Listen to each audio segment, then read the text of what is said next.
Being so close to Pirin mountain while staying in Bansko, I couldn't miss to visit at least some small parts of it, although this mountain is big enough to not be able to walk along its different parts even for a week. So today I decided to take a trip to a hut named Bezbog, not so much because of the hut, but because of the area around it that is said to be extremely beautiful. To reach it, you have to take a chairlift, and to reach that lift, you can go with a car up to the lower station of it. Of course, you can hike to up there from Bansko, but it will be a long hike of at least 4 hours just to get to the lift. It will take me an entire day to go there, to take the chairlift, and then to return back to Bansko, and that provided I start very early in the morning and without taking into account the short pauses I'll have to take from time to time. It will be quite challenging, especially with the short days in the end of autumn, beginning of winter.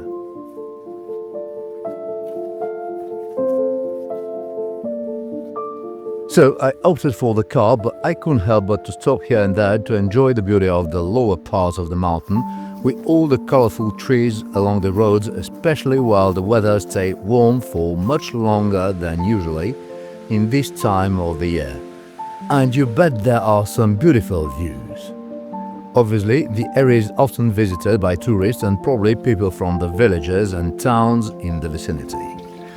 There was even this wooden enclosure with benches and a spring where one can have a nice picnic. There was also some shelter in the area. I walked a bit along different trails, enjoyed this tiny river and the silence with no one around. But I couldn't waste too much time because I really wanted to visit Bezbog hut, and there was more road ahead.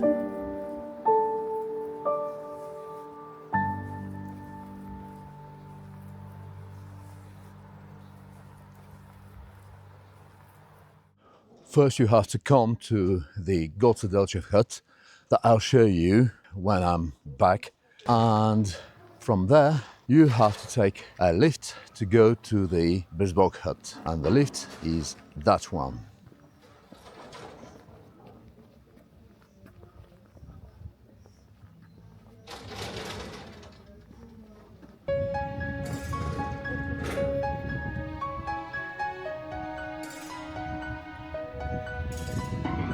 I didn't expect that the chairlift to Bezbog hut is so long, and that was great because I was able to enjoy so many breathtaking views. Besides that, because of its length, it was built in two sections. I mean, in the middle of the distance, there appeared to be an intermediate station. You have to get off the lift to get on directly on the second part of it. I think that is due to the long distance and the fact that to be able for the motor of the lift to get in motion the cable with all the seats, it will be much more powerful, while separating the lift in two sections could be less energy consuming, but I'm just guessing. It could be also because of some safety measures, I don't know. Here you can see the intermediate station before continuing up to the end.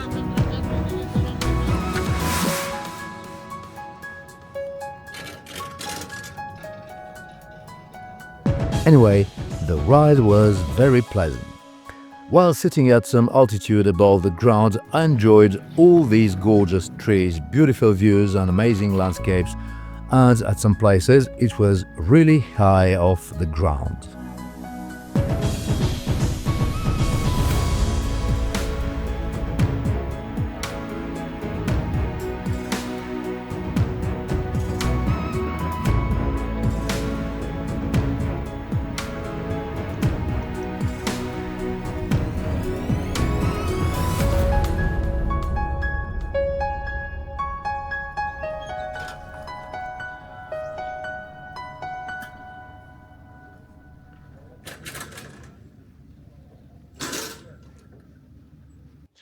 So I'm here on the upper station of the lift, and the ascension is about 30 minutes.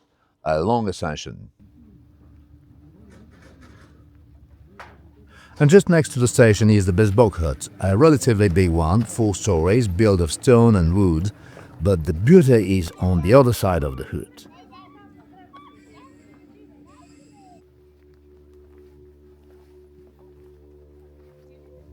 An amazing lake surrounded by low vegetation and stones. There was plenty of people all around, travelers and hikers, and with this splendor, it's understandable. I could stay here for hours. The water was so clear that I could see every stone on the bottom of the lake, while the surrounding ridges and peaks reflected in them.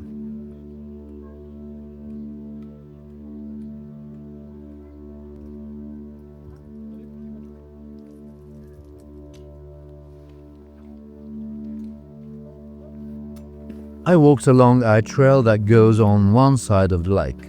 While strolling around it, I understood why the name of the hut and of the lake is Bezbog. That means literally without gold.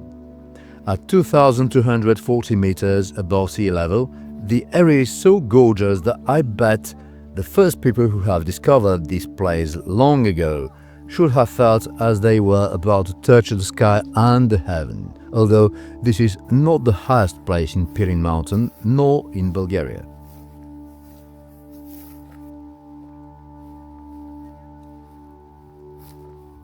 On the other side of the lake, it was a bit swampier, while the ground was cut through by many tiny creeks. And the trail behind me goes to some upper lakes in Pirin mountain, but I hadn't enough time. That's the problem when you don't have enough time to see everything that you want to see.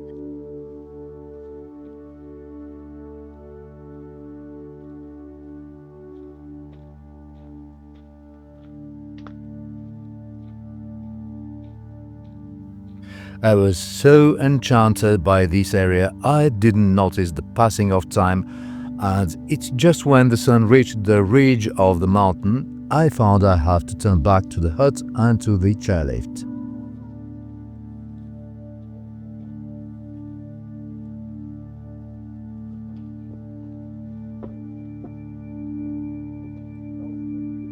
On the way back, I had the opportunity to admire one last time the peaks and the views of this part of Pirin.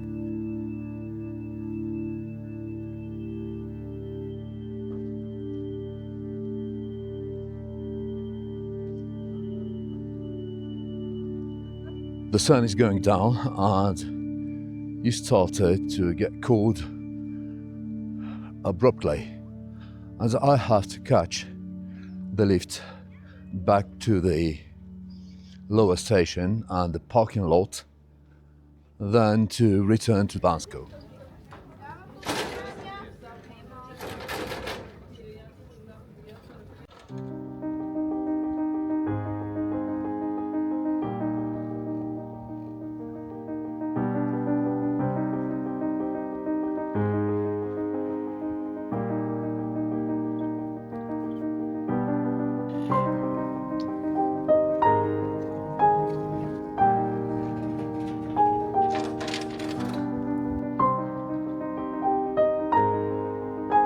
I have to return here again in the future, but I'll have to allow myself enough time for several hiking on the different trails in the area and to be able to explore it for good.